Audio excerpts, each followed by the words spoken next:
এ খাদিজা, সারাদিন দিনের দাওয়াত দিছি, পেটে কিছুই নাই, ঘরে কোনো খাবার আছে কিনা? আম্মাজান খাদিজা বলে, ওগো প্রিয় স্বামী, আমাদের ওই যে ছোট একটা বকরি আছে, শুধু ওই বকরি থেকে সন্ধ্যাবেলা এক পেয়ালা দুধ দহন করে আপনার জন্য রেখেছি। আর পাশের বাড়ির মানুষ হাদিয়া হিসাবে আমাদেরকে 4টা খেজুর দিয়ে গেছে। আমি 2টো খেজুর খেয়ে 2টো খেজুর আর এক পেয়ালা দুধ প্রিয় স্বামীর জন্য রেখে দিয়েছি। আপনাদের কাছে আমার প্রশ্ন, সারাদিন না খাওয়া মানুষের কি এক পেয়ালা দুধে কি পেট ভরে, তৃপ্তি মিঠে? আম্মাজান আয়েশা রাদিয়াল্লাহু তাআলা আনহা আল্লাহর নবীর সামনে দুধের পেয়ালা হাজির করলেন। নবীজি অর্ধেকটুকুন দুধ খেয়ে অর্ধেকটুকুন দুধ আম্মাজানকে দিয়ে দিলেন। নবীজি একটা খেজুর খাইলেন, আর একটা খেজুর আম্মাজানকে দিয়ে দিলেন। আম্মাজান বলে, ওগো প্রিয় স্বামী, 2টো খেজুরে আপনি খেয়ে ফেলেন। আল্লাহর নবী বলেন, না না না, আমি আমার হাত দিয়া তোমাকে একটা খেজুর খাওয়ায় দিব। আল্লাহু আকবার।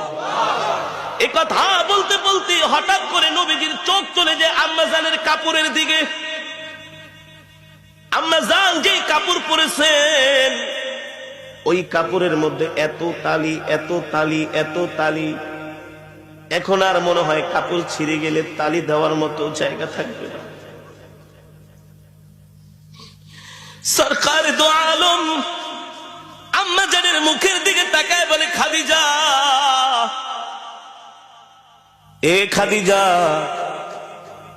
40 মণ স্বর্ণ নিয়ে আমাকে বিবাহ করলা, কতটা মাস হয়ে গেল, ঠিক মতো কোনোদিন ঘরের বাজারও করি না, বাজার সদাইও আনতে পারি না, না খায়া থাকো। আজকে দেখলাম তোমার কাপড়ের মধ্যে এতগুলো শিলি। ও খাদিজা,